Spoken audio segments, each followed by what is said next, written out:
آج کی کہانی کا عنوان دعاؤں کا خزانہ۔ پرانے زمانے کی بات ہے، ایک بڑے ملک پر ایک نیک دل بادشاہ حکومت کرتا تھا۔ اس کا نام سلطان نصر الدین تھا۔ نصر الدین دنیا کی دولت، شان و شوکت اور تخت و تاج کا مالک تھا، مگر اس کے دل میں ایک عجیب سا شوق جاگا۔ وہ چاہتا تھا کہ اپنی سلطنت میں ایسے لوگوں کی خدمت کرے جنہیں سب سے زیادہ پیار اور عزت ملنی چاہیے، مگر زمانہ اکثر انہیں بھلا دیتا ہے۔ یہ شوق کسی اور چیز کا نہیں بلکہ بوڑھے والدین کا تھا۔ وہ والدین جنہیں بڑھاپے میں اولاد سہارا دینے کی بجائے بوجھ سمجھنے لگتی ہے، جنہیں کوئی اپنے ساتھ رکھنے پر راضی نہیں ہوتا۔ سلطان نصر الدین نے ایک دن دربار میں اعلان کیا، سنو اے میری رعایا کے لوگوں، جس کے گھر بوڑھے ماں باپ ہیں اور وہ ان کی خدمت کرنے کے قابل نہیں ہیں، وہ انہیں میرے پاس بھیج دیں۔ ہمارا محل صرف حکمرانوں کے لیے نہیں بلکہ ان بزرگوں کے لیے بھی کھلا ہے۔ جو بزرگ یہاں آئیں گے انہیں آرام، عزت اور خدمت ملے گی۔ یہ خبر پورے ملک میں پھیل گئی۔ دور دور کے گاؤں سے، شہروں کے گوشے گوشے سے وہ ماں باپ آنے لگے جنہیں اولاد نے نظر انداز کر رکھا تھا۔ کوئی ماں عصا ٹیکتے ہوئے آئی، کوئی باپ کمزور کندھوں پر بوجھ ڈھوتا ہوا آیا۔ سب کو محل میں ایک الگ ہال دیا گیا جسے خانہ والدین کہا جانے لگا۔ وہاں نرم بستر تھے، کھانے پینے کی بہترین سہولیت تھی اور ان کی خدمت پر خاص خادم مامور کیے گئے تھے۔ سلطان ہر شام اس ہال میں آتا، ان بوڑھے ماں باپ کے قدموں میں بیٹھتا، ان کے زخموں کو پونچھتا اور ان کی باتیں سنتا۔ اکثر بزرگ اسے دعائیں دیتے، اللہ تیرا تخت سلامت رکھے۔ بیٹا، ہم نے اپنی زندگی میں کبھی ایسا بادشاہ نہیں دیکھا جو ہمیں اپنے والدین کی طرح چاہتا ہے۔ یہ دعائیں سن کر بادشاہ کے دل کو سکون ملتا۔ رفتہ رفتہ محل کی فضا بدلنے لگی۔ جہاں پہلے صرف ساز و آواز گونجتی تھی، اب وہاں دعاؤں کی خوشبو اور محبت کا نور چھا گیا۔ ایک روز بادشاہ نے اپنے قریب کے وزیر سے کہا، تم جانتے ہو میں نے خزانے میں سونے چاندی کے ڈھیر دیکھے ہیں، مگر جو سکون اور طاقت مجھے ان بزرگوں کی دعاؤں سے ملتی ہے وہ کسی خزانے میں نہیں، یہی اصل دولت ہے۔ سلطنت کے لوگ حیران رہ گئے۔ وہ دیکھتے کہ محل کے بڑے ہال میں 100-150 بوڑھے ماں باپ بیٹھے ہیں، ان کے چہروں پر سکون اور عزت کی روشنی ہے اور بادشاہ خود ان کے قدموں میں جھکا رہتا ہے۔ آہستہ آہستہ رعایا کے دل بھی بدلنے لگے۔ لوگوں نے اپنے والدین کو بوجھ نہیں بلکہ رحمت سمجھنا شروع کر دیا۔ وہ کہتے، اگر ہمارا بادشاہ اپنے ماں باپ کی جگہ دوسروں کے والدین کو اپنے سر کا تاج بنا سکتا ہے تو ہم کیوں نہ اپنے ماں باپ کی خدمت کریں۔ یوں پوری سلطنت میں ایک نیا رواج پیدا ہوا۔ والدین کی عزت بڑھنے لگی، اولاد خدمت کو فخر سمجھنے لگی اور سلطان نصر الدین کی سلطنت دعاؤں سے معمور ہو گئی۔ بادشاہ نصر الدین کے اس اعلان کو کچھ مہینے گزر گئے۔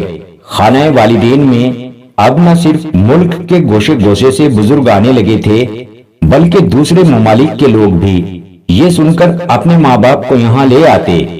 ہر روز محل کے دروازے پر نئے چہرے آتے، کمزور قدموں اور تھکے دلوں کے ساتھ، لیکن محل کے اندر داخل ہوتے ہی جیسے زندگی لوٹ آتی۔ ایک دن دربار میں ایک شخص حاضر ہوا۔ وہ غریب کسان تھا، کپڑے میلے کچیلے اور ہاتھوں میں محنت کی نشانات۔ اس نے بادشاہ کے سامنے آ کر کہا، حضور، میں اپنے ماں کو اپنے ساتھ لایا ہوں۔ میں ان کا پیٹ تو بھر سکتا ہوں مگر وہ عزت اور سہولیت نہیں دے سکتا جو آپ نے سب کو دی ہے۔ میری ماں کی آنکھیں کمزور ہیں، کان ٹھیک سے سنتے نہیں، مگر حضور میرا دل نہیں چاہتا کہ انہیں اپنے سے جدا کروں۔ پھر بھی میں آیا ہوں تاکہ ان کی عزت یہاں اور بڑھے۔ یہ سن کر بادشاہ کچھ لمحے خاموش رہا، پھر مسکرا کر بولا، بیٹا، ماں کو اپنے سے جدا مت کرو۔ اگر تم سچے دل سے خدمت کے خواہش مند ہو تو یہی سب سے بڑی دولت ہے۔ خانہ والدین میں وہی ماں باپ رہیں گے جنہیں اولاد نے چھوڑ دیا ہے، لیکن جو اولاد خدمت کرنا چاہے وہیں ان کے گھر میں رہ کر خدمت کرے۔